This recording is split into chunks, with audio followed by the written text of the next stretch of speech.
जय श्री राम दोस्तों।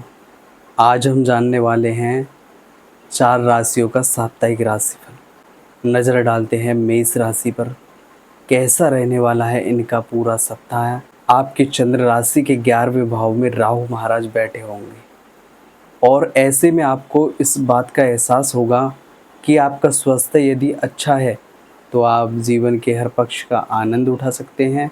इस दौरान इस राशि के ज़्यादातर जातक इस बात पर अमल करते हुए अपनी खराब आदतों में सुधार करने का प्रयास करेंगे।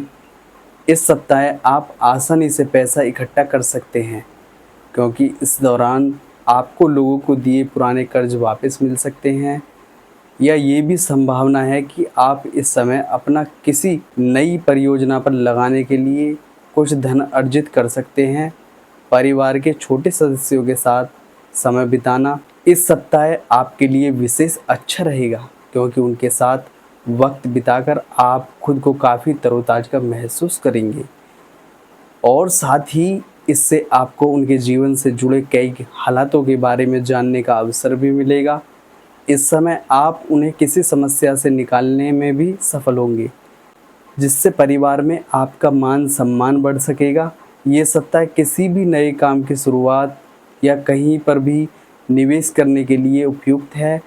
बेहतर योग दर्शा रहा है, क्योंकि गुरु ग्रह आपकी चंद्र राशि के तीसरे भाव में मौजूद होंगे।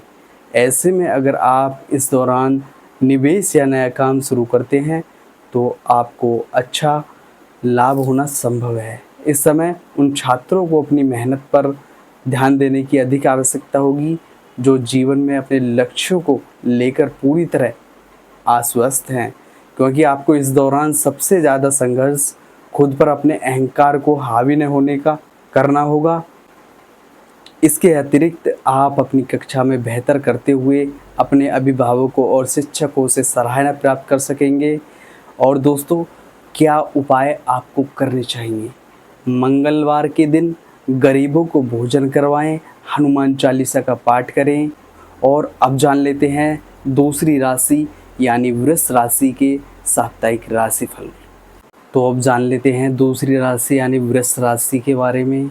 राहु देव आपकी चंद्र राशि के 10वें भाव में स्थित होंगे और इसके फलस्वरूप इस सप्ताह कार्यस्थल पर आपको अपनी भावनाओं पर, खास तौर पर अपने गुस्से पर काबू रखने की ज़रूरत होगी, क्योंकि संभव है कि आपको किसी सहकर्मी के द्वारा धोखा मिले, जिससे आप उनके साथ झगड़ा तक कर सकते हैं। परिणाम स्वरूप आपकी छवि को नुकसान तो पहुंचेगा ही, साथ ही आप अपनी भावनाओं को काबू न करते हुए उनके साथ अभद्र भाषा तक का इस्तेमाल कर सकते हैं।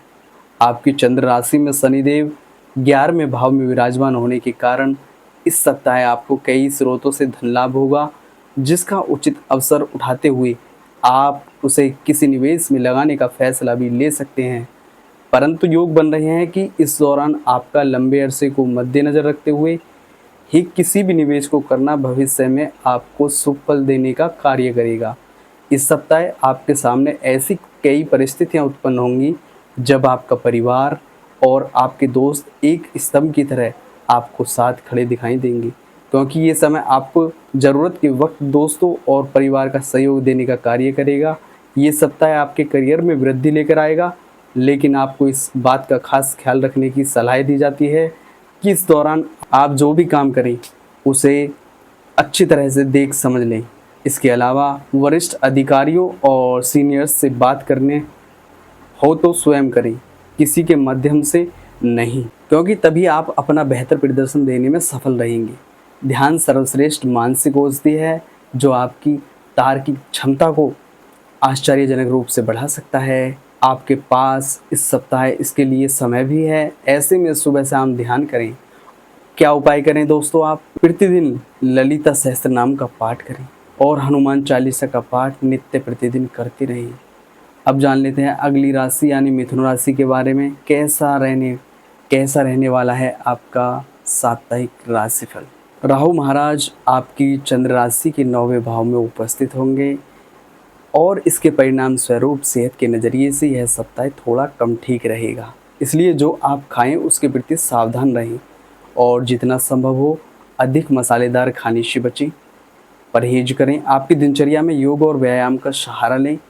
इस सप्ताह आपकी कुछ ज़रूरी योजनाएं क्रियान्वित होंगी, जिससे आपको अच्छा व ताज़ा आर्थिक मुनाफा पहुंचाएगा, क्योंकि गुरु ग्रह आपकी राशि की लगन पहले भाव में मौजूद होंगे। ऐसे में आपको अपना धन संचय करने में मदद मिलेगी और आप अपने कुछ धन को अपने भविष्य के लिए किसी के बैंक बैलेंस के रूप में जोड़ सकते हैं। इस सप्ताह आपके खराब व्यवहार के कारण जिसका सीधा प्रभाव पारिवारिक जीवन पर पड़ेगा। ऐसे में अगर आप ऐसा नहीं चाहते हो तो अपने व्यवहार में लचीलापन लाएं और दूसरों से किसी भी प्रकार के विवाद से बचें। यदि आप पार्टनरशिप में व्यापार करते हैं और अपने व्यापार में वृद्धि के लिए अपने किसी लोन या ऋण के लिए पूर्व में कोई आवेदन दिया था, तो इस सप्ताह आपके आवेदन को स्वीकार किया जा सकता है, जिसके बाद अब आप जल्द ही लोन लेकर व्यापार में पैसा निवेश कर सकेंगे। इससे आपको भविष्य में अच्छा लाभ मिलेगा। इस सप्ताह आपको अपनी शिक्षा के क्षेत्र में बेहतर और सुधार करने के कई अवसर मिलेंगे, परंतु इस राशि के वो छात्र उन सभी अवसरों को भुनाने में पूरी तरह असफल रहेंगे जो अपनी शिक्षा से अधिक महत्व अपनी मौज मस्ती पर देते हैं।